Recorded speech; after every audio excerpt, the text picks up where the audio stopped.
Entonces seguimos en la serie de la iglesia. ¿Se acuerdan?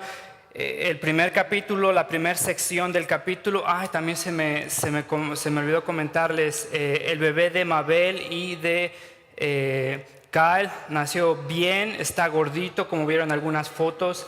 Elías, sano, gracias a Dios. Si tienen tiempo, si tienen los recursos, si tienen la disposición, acérquense con Mabel o con Cal, pregúntenle cómo están, qué necesita Mabel. Tal vez necesita cocinar para 3 hombres con hambre, un poco desorganizados tal vez, como en mi casa. Entonces, si es como en mi casa, tal vez Mabel necesita mucha ayuda.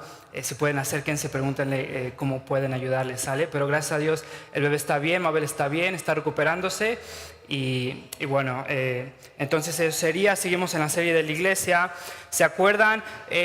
Hace 4 semanas vimos la primera parte del capítulo 1 de qué es la iglesia y vimos el plan de redención de Dios. Vimos cómo somos bendecidos en Dios, cómo somos adoptados, redimidos, perdonados en Cristo. La segunda parte del capítulo 1, ¿se acuerdan? Que Pablo está orando. ¿Y se acuerdan cómo Pablo ora por 3 cosas? Y si me acuerdo, les voy a estar recordando toda esta serie por qué ora, para que nosotros podamos tener mejores oraciones. Y entonces Pablo ora para que podamos conocer a Dios mejor. Y entonces para que podamos tener una esperanza, para que nos demos cuenta de las riquezas de la herencia que tenemos en Él. Y para que nos demos cuenta del poder que está trabajando en nosotros. Y es ese poder que trabajó en la resurrección de Cristo. Entonces Pablo está orando por los de Efesio y quiere que nosotros oremos para que conozcamos mejor a Dios. Y la pregunta era, bueno, entonces, ¿tienes una esperanza? ¿Sabes cuál es tu herencia? ¿Sabes el poder que está obrando en tu vida si es que eres cristiano?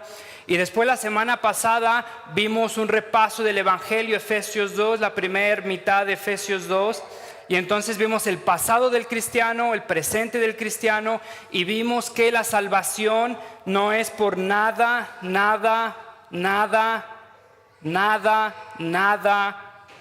de lo que tú puedas hacer con Dios. ¿Queda claro? No puedes hacer absolutamente nada para merecerte la salvación. La salvación no son por obras. Y entonces es la misericordia de Dios, el amor de Dios perdonándote y Dios rescatándote a pesar de ti y no por ti, no por tu disciplina, no porque vayas a la iglesia. Y entonces dijimos que las buenas obras son el fruto y no la raíz de gracia, ¿se acuerdan? Entonces las buenas obras, nuestro vivir en Cristo es la consecuencia de vivir asombrados de la misericordia de Dios. Y entonces hacemos buenas obras no para ganarnos nuestra aprobación delante de Dios, porque si entendemos que ya estamos en Cristo, entonces incluso a pesar de nuestro pecado somos aceptados, somos perdonados en Cristo. Entonces ese entendimiento nos lleva a vivir en consecuencia, en asombro a la misericordia de Dios. Entonces nuestras obras son el fruto, no son la raíz de gracia. ¿Va? Entonces pasamos a la segunda parte del capítulo 2 y hoy vamos a ver en una oración, si te lo puedo resumir, y vamos a regresar. Voy a intentar repetirte la oración. Vamos a regresar a eso para que nos pueda quedar más claro de qué trata la prédica. Entonces, si te lo puedo resumir, es reconciliados con Dios, reconciliados con los demás. Y entonces, te lo puedo decir así, que si estás reconciliado con Dios, vas a estar reconciliado con los demás. Uno de los reflejos de que estás reconciliado con Dios es que estás reconciliado con los demás. Y vamos a ver qué significa eso. Déjame empezar con una historia que cuando estaba en el seminario tenía un amigo, estaba ahí en la misma ciudad que yo y me contó esta historia. Le pasó a él y jamás se me pudo olvidar. Creo que es un reflejo de la iglesia, de muchos de nosotros. Y entonces este amigo, vamos a llamarlo Juan, y este amigo iba manejando por el centro de la ciudad Era en la mañana en esa ciudad, en la mañana a las 11 de la mañana no había mucho tráfico, no hay mucho tráfico, entonces estaba manejando por el centro de la ciudad y entonces quería llegar temprano a donde tenía que ir. Iba manejando ahí en el carril del medio y de pronto ve a un imprudente que está checando su celular, que está invadiendo carriles y que está manejando abruptamente. Ahora, mi amigo Juan, como todos nosotros, es muy paciente cuando está detrás del volante.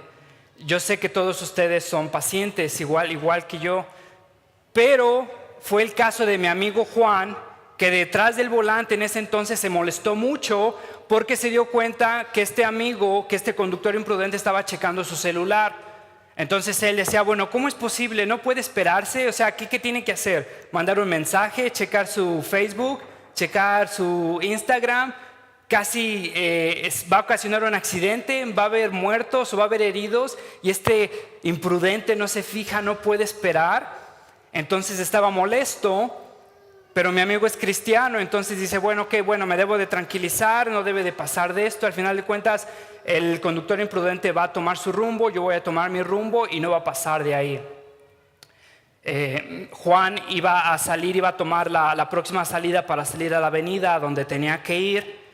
Y para su sorpresa, el conductor imprudente toma la misma salida que él. Y entonces ya van en la misma calle otra vez. Y Juan estaba molesto con este amigo, con este conductor imprudente, no sabía qué iba a hacer, seguía checando su celular. Y ahora fue el turno de Juan, que es afectado por este conductor imprudente, invade el carril y Juan le empieza a pitar.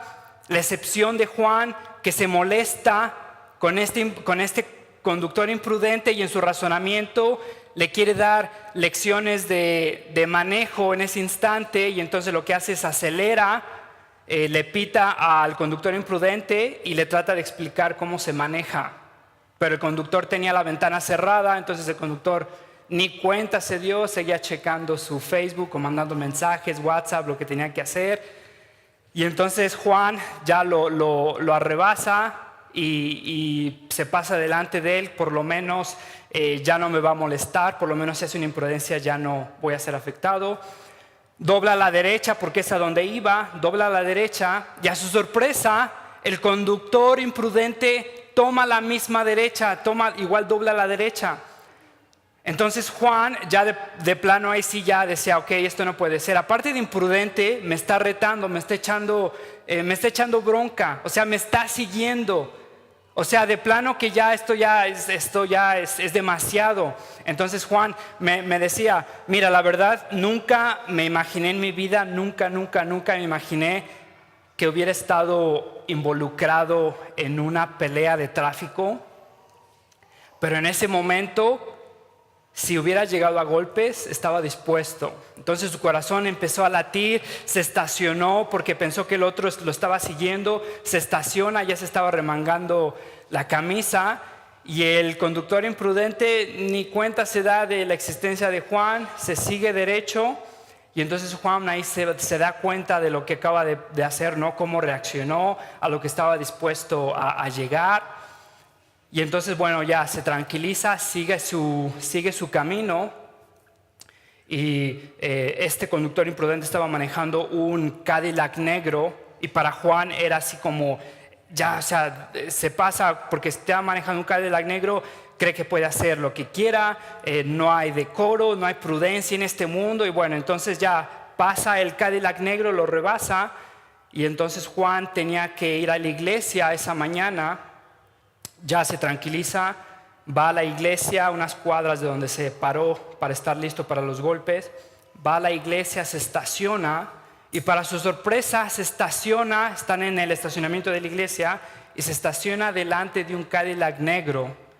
Y ese mismo Cadillac negro, ese mismo coche que lo estuvo siguiendo todo este tiempo.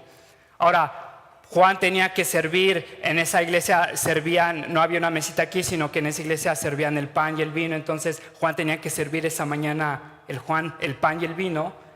Y entonces Juan me decía que ni siquiera quería entrar a la iglesia. ¿Qué iba a hacer? ¿Cómo le iba a dar el pan y el vino a esta persona? Y chance y si lo vio y chance y si se enojó con él. Y otra cosa que se me olvidó mencionarte, cuando lo emparejó, le trató de enseñar lecciones de tráfico, le recordó sus ancestros. No quería decir refrescó, pero me entienden lo que pasó. Entonces, Juan, bueno, ya se estaciona en la iglesia, se estaciona delante de este coche y no quería ni entrar. Esta es una historia real que le pasó a mi amigo Juan. No soy yo, lo prometo, es Juan. En serio, si no les diría. Pero, en serio. En serio, bueno. Ok, bueno, entonces esto es una historia que es verdadera de mi amigo Juan, pero refleja muchos de nosotros. Pónganse a pensar en esto. Es inevitable no ser ofendidos, no ser lastimados por las personas que están alrededor de nosotros. Es inevitable. Estoy seguro que has sido lastimado o has sido ofendido por tus hermanos, si no tienes hermanos, por tus papás, si no tienes papás, por tu pareja, si no tienes pareja, por tus colaboradores de trabajo, de oficina. Creo que ese es un común denominador de todos nosotros, que hemos sido ofendidos, que hemos sido lastimados, que hemos sido decepcionados por alguien. Ahora, cuando estamos dentro de la iglesia, si pasamos tiempo dentro de la iglesia, es inevitable que seamos ofendidos, que seamos lastimados, decepcionados por alguien.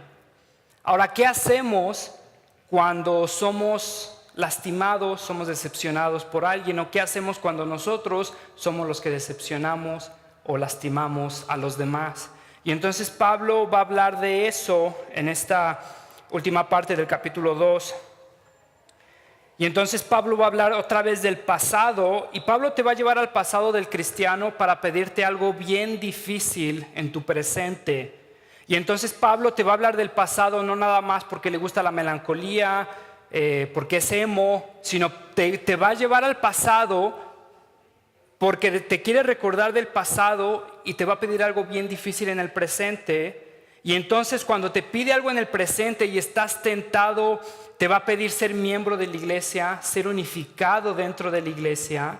Y entonces si estás tentado a decepcionarte de la iglesia, si estás tentado a salirte de la iglesia porque alguien te lastimó, porque alguien te decepcionó o porque tú lastimaste a alguien, Pablo te está recordando de tu pasado porque te está diciendo: de aquí vienes y te estoy pidiendo que seas unido en la iglesia. Y vamos a ver cómo se va manejando eso, vamos a ver que es un proceso, pero te está diciendo: de aquí vienes, quiero que entiendas que de aquí vienes, de aquí te sacó Dios. Y si te quieres salir de la iglesia, si estás decepcionado de la iglesia, recuerda que de aquí vienes.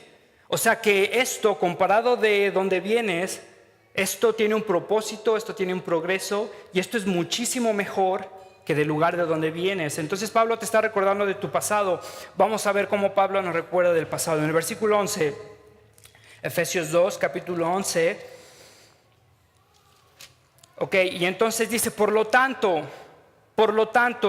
es una preposición consecuencial, o te da las consecuencias o la razón. Y entonces, por lo tanto, une la primera parte del capítulo 2. Por lo tanto, porque estabas muerto en tus pecados. Por lo tanto, porque Dios te redimió, te rescató, te perdonó. Por lo tanto, porque tú eras pecador igual que los demás. Por lo tanto, por las ricas misericordias de Dios. Por lo tanto, entonces recuerden. Fíjate, en el versículo 11 hay un imperativo: recuerden. En el versículo 12 está el mismo imperativo: recuerden. Ahora déjenme ponerme mi gorra de nerdo. Y déjenme explicarles algo que no se aburran, se los platico rapidísimo, pero creo que es importante para que entiendan esto. El gerundio es cuando dices ando, yendo, ¿sale? Entonces el gerundio en el griego puede ser presente o pasado. Entonces depende de lo que quieras decir. Si tú me dices: Samuel, ve por las tortillas, me estás diciendo un imperativo en el pasado, y lo que me quieres decir: ve por las tortillas, y cuando vayas por las tortillas, ahí se acaba. Fuiste por las tortillas y ya no tienes que ir por las tortillas. Pero si lo que me quieres decir, ve por las tortillas y quiero que sigas yendo por las tortillas, y cuando no haya tortillas aquí, estate pendiente, si no hay tortillas, vete por las tortillas, es lo que debes de hacer continuamente. Entonces el imperativo, el gerundio está en el presente. Entonces hay imperativos en el pasado, hay imperativos en el presente, y entonces lo que quiere decir es que cuando hay un imperativo en el presente, quiere decir continúa haciéndolo. Lo interesante de esto es que está este imperativo en el presente, y entonces literalmente dice continúa recordando, sigue recordando, y no es un estado de melancolía, sino una acción que se puede hacer concienzudamente. Recuerda, cada vez que puedas, recuerda. Y entonces va a hablar de tu pasado con respecto a los demás y tu pasado con respecto a Dios. Te va a explicar, te va a recordar de tu pasado con respecto a los demás y tu pasado con respecto a Dios. Y entonces, después en el presente, te va a recordar de tu presente en Dios y te va a decir que esas implicaciones que esa acción tiene implicaciones en tu vida diaria. Pero primero te va a recordar de tu pasado en cuanto a los demás. Le está hablando a los cristianos de Éfeso, y entonces dice: ustedes, los gentiles de nacimiento, los que son llamados incircuncisos por aquellos que se llaman de la circuncisión, la cual se hace en el cuerpo con mano humana. Esto es bien difícil de entender, pero aquí hay palabras políticamente incorrectas, ofensivas para los dos grupos. Entonces había un odio, un desprecio, un rechazo continuo, radical de los gentiles, aquellos que no son judíos, y de los judíos para los gentiles. Los gentiles llamaban a los judíos, los judíos llamaban a los gentiles perros, y los gentiles llamaban a los judíos circuncidados, literalmente sin piel, y era un apodo despectivo, burlón, porque los judíos se circuncidaban como señal de su pacto. Entonces Pablo aquí está utilizando palabras ofensivas de los dos lados y les está recordando: este es su pasado, es la división que vivían ustedes entre los dos grupos. Gentiles de nacimiento, que son llamados incircuncisos, perros por aquellos que se llaman de la circuncisión, por aquellos sin piel, la cual se hace en el cuerpo por mano humana. Algo interesante aquí, por mano humana, este término, si tú lo comparas en todo el Nuevo Testamento, este término significa ídolos hechos con tus manos. Todo lo que tú haces con tus manos, con un motivo o con una razón de idolatría, utilizaban este término. Lo que se traduce en la NIV pone como por manos humanas. Literalmente es hecho por tus propias manos, por tus propios dedos, pero es una referencia a ídolos. Entonces los judíos se habían acercado a la circuncisión como algo idólatra, como algo que los justificaba delante de Dios. Habían hecho su propia circuncisión con sus propias manos, y es una referencia a la idolatría. Cuando Isaías, Jeremías hablan de la idolatría, en la Septuaginta hablan con este término: hecho por manos humanas, hecho por tus propios esfuerzos, sin valor delante de Dios, pero encuentras tu justificación ahí. Y entonces, si llega un judío y lee esto, y va a ser ofensivo para él. Si llega un gentil y lee esto, va a ser ofensivo para él, pero les recuerda de la división que había. Por ejemplo, si has leído Mateo 5, hay una referencia de Jesús cuando Jesús le dice a sus discípulos: si alguien te obliga a cargar algo por 1 milla, cárgaselo 2 millas. ¿Te acuerdas de esa referencia? ¿La has escuchado? Bueno, esa referencia, ¿se acuerdan que Roma había tomado Israel? Israel llegó a ser súbdito, vasallo de Roma. Y entonces la ley romana, imagínate esto, la ley romana tenía el derecho, imponía a los judíos, de que si un romano, ciudadano romano, salía de su casa, tenía que cargar la maleta de la esposa. Y entonces este hombre no quería sudar, no quería esforzarse, tenía el derecho como romano de pedirle a un judío que cargara esta maleta, por más pesada que fuera. Imagínense eso. Los romanos eran despreciados por los judíos, eran gentiles, tenían otros dioses, otras prácticas.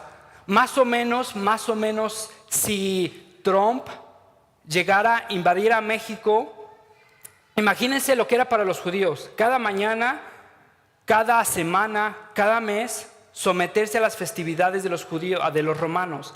Más o menos, imagínense como si Trump invadiera México, Trump siendo Trump, y hubiera honores a la bandera de la bandera americana cada mañana, y los mexicanos tendrían que escuchar eso, tendrían que respetar eso, tendrían que saludar esa bandera, que fueran obligados, había un rechazo. No solo eso, si hubiera un americano pasando, si hubiera Kyle, por ejemplo, pasando, él tenía el derecho de pedirme si no quiere cargar su costal de naranjas o lo que sea, él tenía el derecho de pedirme como mexicano y él como americano que la cargara.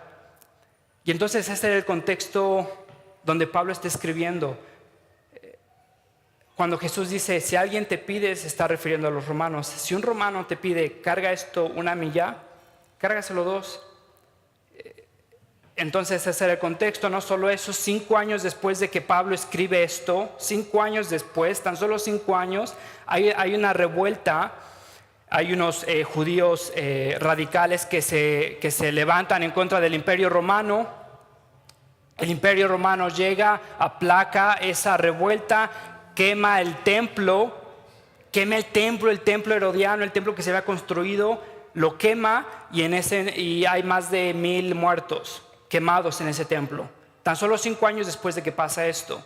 Entonces hay tensión política, hay tensión social, hay tensión religiosa, y Pablo te está recordando que recuerdes. Pablo te está diciendo que recuerden ustedes los gentiles de nacimiento. Fíjate el versículo 12. Te recuerda tu pasado en cuanto a los demás, tu relación con los demás.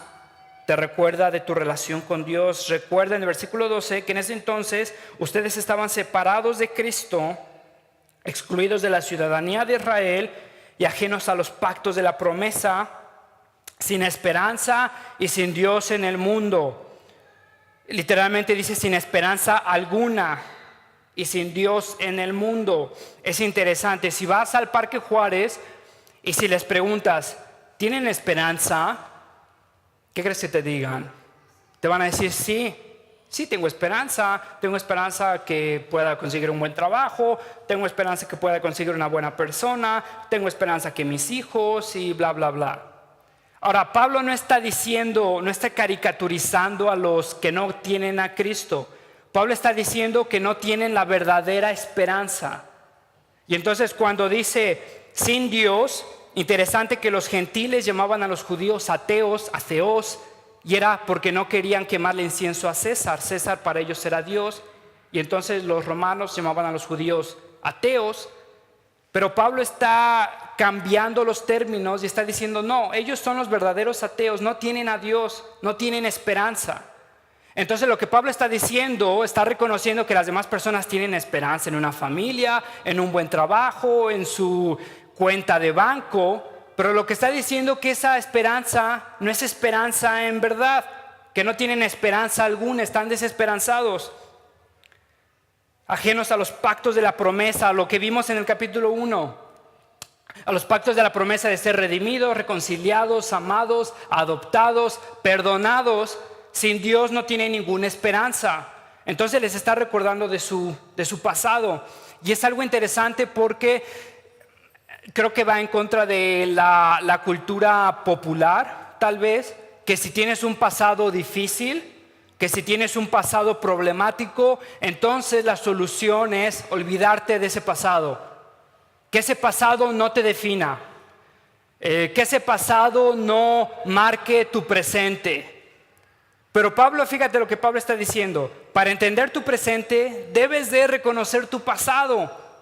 Y entonces si quieres estar agradecido con Dios de tu presente, tienes que reconocer tu pasado. Entonces, ¿cuál es tu pasado? No tienes esperanza, no tienes Dios. Si le preguntas a la gente si tiene esperanza, te van a decir esperanzas que tienen, pero son esperanzas vacías. No hay ninguna seguridad que su familia va a estar bien, no hay ninguna seguridad que su trabajo va a estar bien, no hay ninguna seguridad que su cuenta bancaria va a estar bien. Sin embargo, esa es la esperanza que muchos tienen.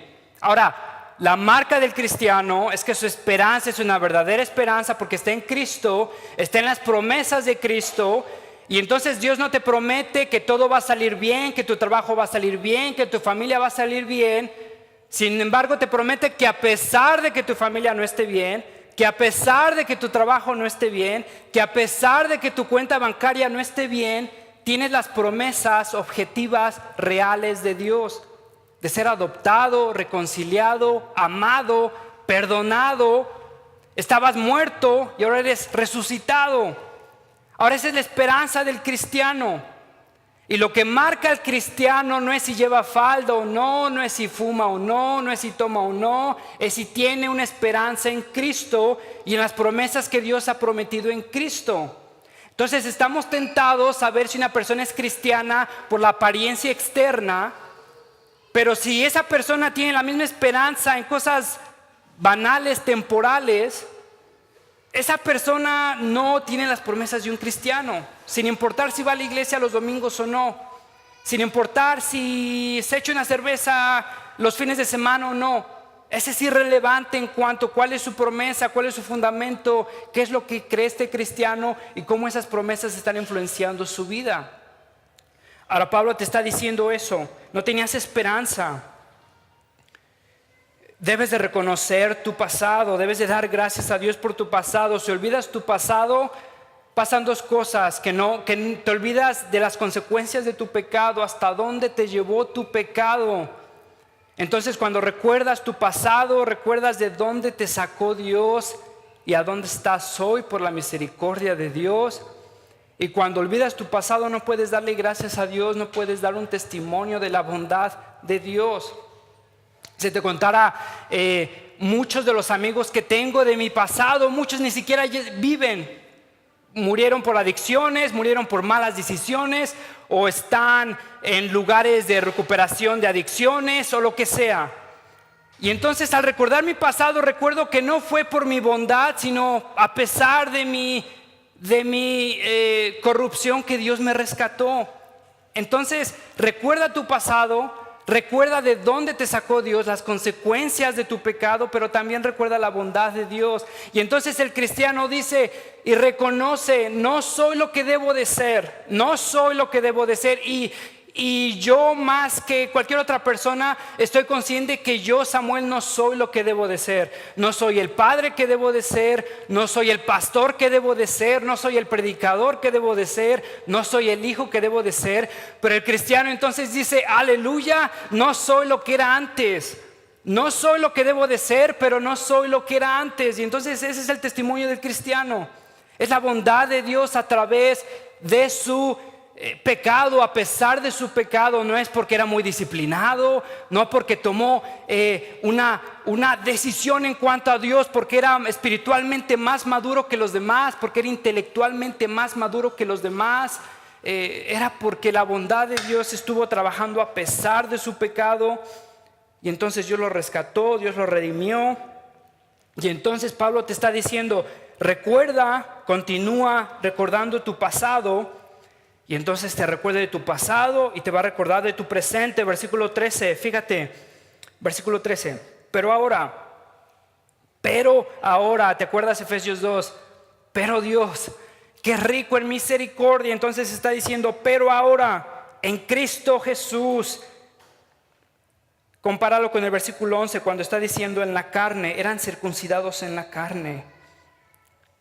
Pero ahora en Cristo Jesús, estás en Cristo Jesús.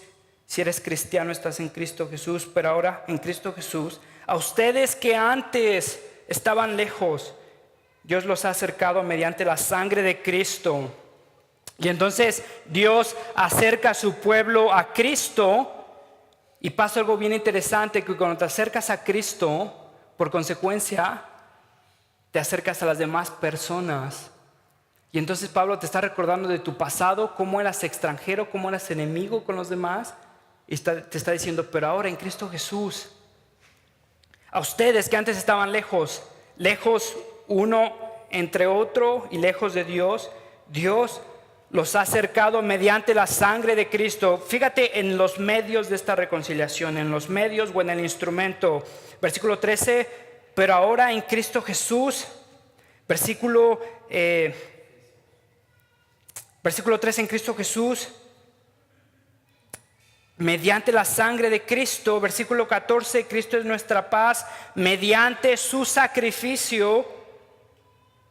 Fíjate los medios, mediante la sangre de Cristo. 13, versículo 14, mediante su sacrificio. Versículo 18, por medio de Él. Te está hablando de una reconciliación vertical y una reconciliación horizontal.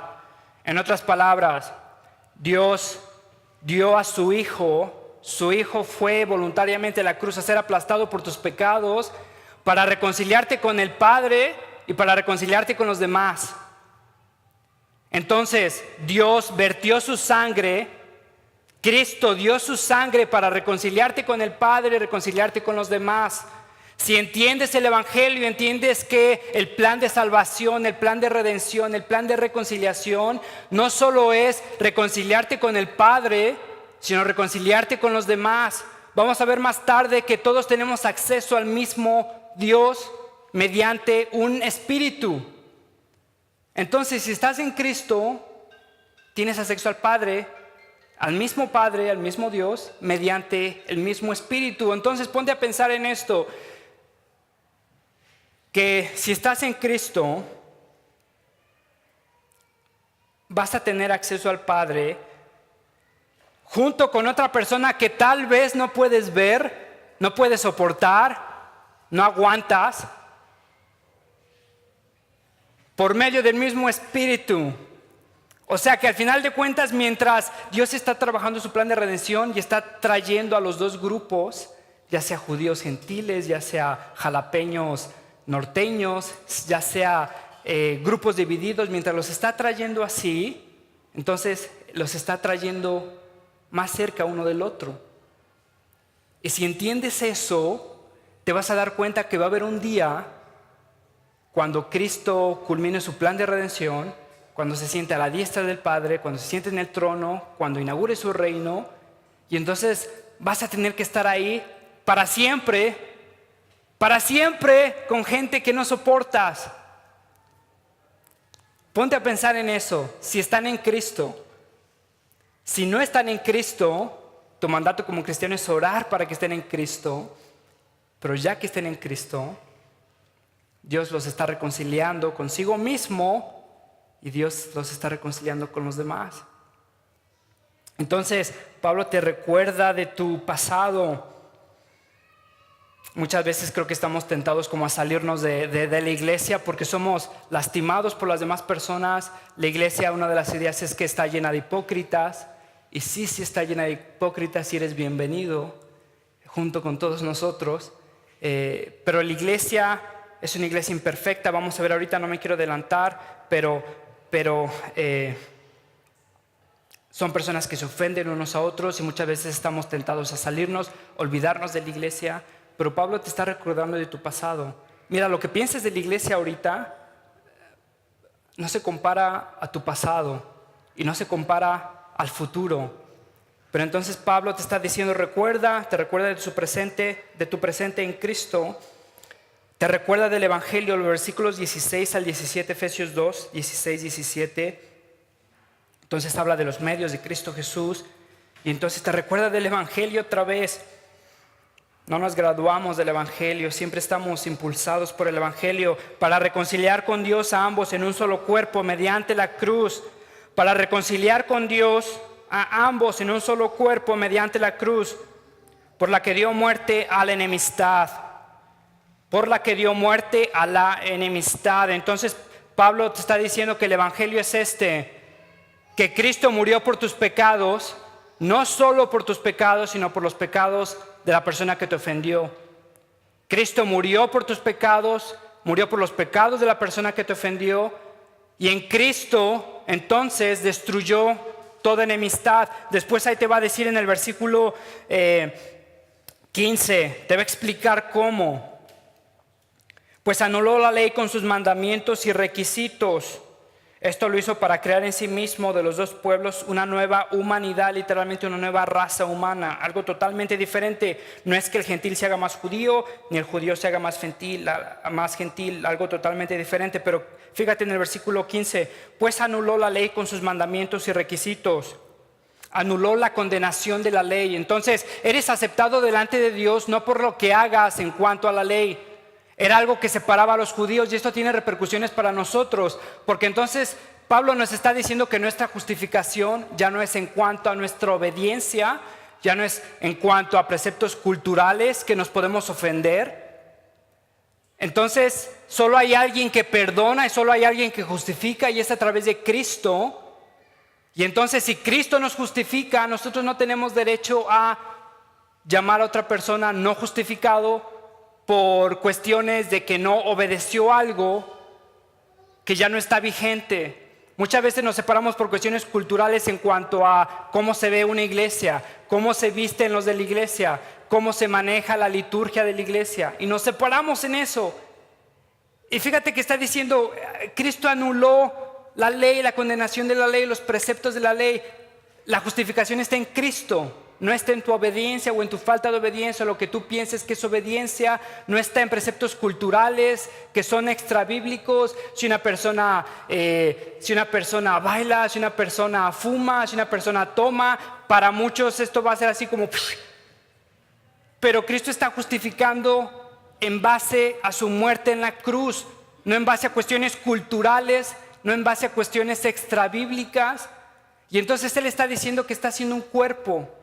Y entonces tu trabajo no es justificar o reprobar a los demás, porque las bases de la justificación, las bases del perdón es Cristo. Y entonces si te das cuenta que eres perdonado por la pura gracia de Dios a través de los méritos de Cristo, te vas a dar cuenta que esa persona, tal vez esa persona alcohólica, tal vez esa persona loca, tal vez esa persona neurótica, tal vez esa persona promiscua, te vas a dar cuenta que esa persona es como es, y tú estarías exactamente igual si no fuera por la misericordia de Dios en tu vida. Y entonces eres justificado por Dios, perdonado por Dios, no por lo que tú hagas. Y entonces las bases de tu justificación, de tu unión, de tu aceptación delante de Dios es Cristo. No son por leyes, no son por mandamientos y requisitos. Recordamos que el Evangelio produce obras, pero son el fruto de nuestra salvación, no son los requisitos de nuestra salvación. Entonces, más o menos cuando alguien se casa, ves que dicen lo que une Dios, que no lo separe el hombre. Más o menos es así en la iglesia. Lo que une Dios en base a los méritos de Cristo, en base a su justificación, lo que une a Dios, que no lo separe el hombre. Y entonces el resultado vemos en el versículo 13, en Cristo Dios nos ha acercado. En el versículo 14, nos ha hecho uno solo, destruyendo el muro de enemistad. Una referencia interesante aquí histórica, pero si me da tiempo la menciono, si no, nos ha hecho uno solo. Versículo 15, ha creado una nueva humanidad, una nueva raza. Fíjate en cómo se repite paz en todo este pasaje. En el versículo 14 dice, Cristo es nuestra paz. Versículo 14, Cristo es nuestra paz.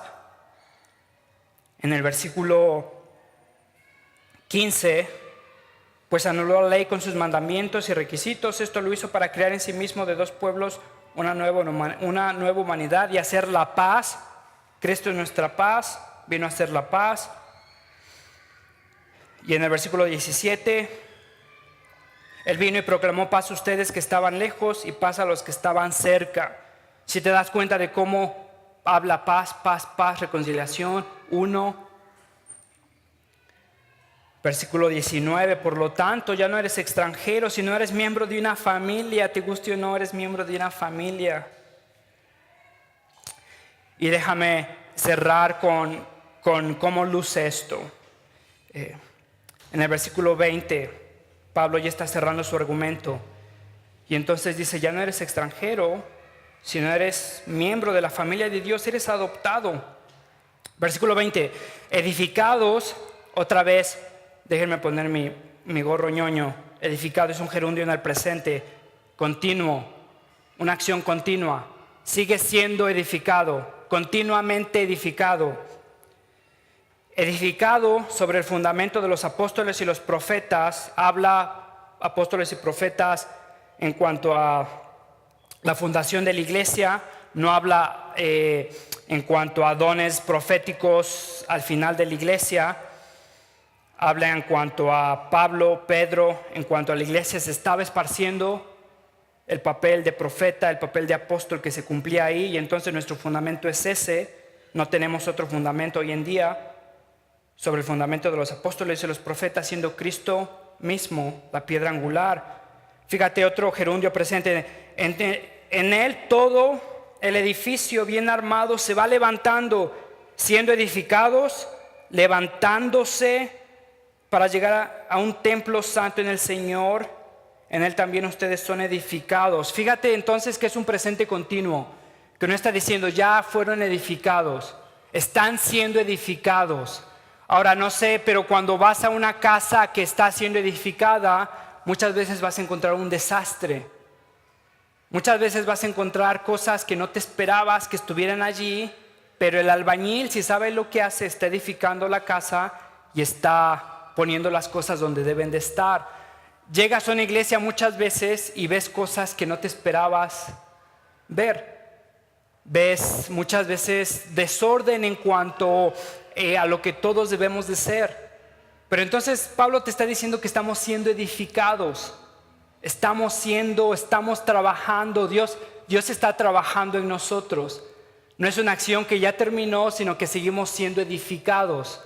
Y entonces la idea es de un edificio de piedras que Dios está puliendo y Dios está poniendo en orden donde deben de estar. Vamos a pasar al capítulo 4 y entonces Pablo te va a estar diciendo cómo es que cada uno funciona, el cuerpo, diferentes funciones. Pero aquí te está diciendo que cada piedra va siendo moldeada, va siendo lijada y va siendo acomodada donde debe de estar. Cada piedra va siendo lijada, va siendo pulida. Es difícil en la iglesia para todos tener que soportar a nuestro prójimo. Y lo interesante es que si le preguntaras a él, piensa lo mismo de ti. Nos soportamos, nos aguantamos el uno del otro, pero seguimos siendo moldeados, seguimos siendo edificados sobre el fundamento de los apóstoles, la palabra de Dios. Cristo es nuestra piedra angular, Cristo es la base.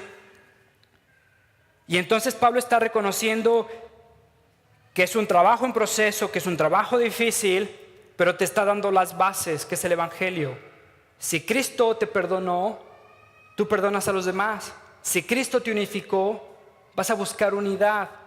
Si estás reconciliado con Dios, debes de estar reconciliado con los demás.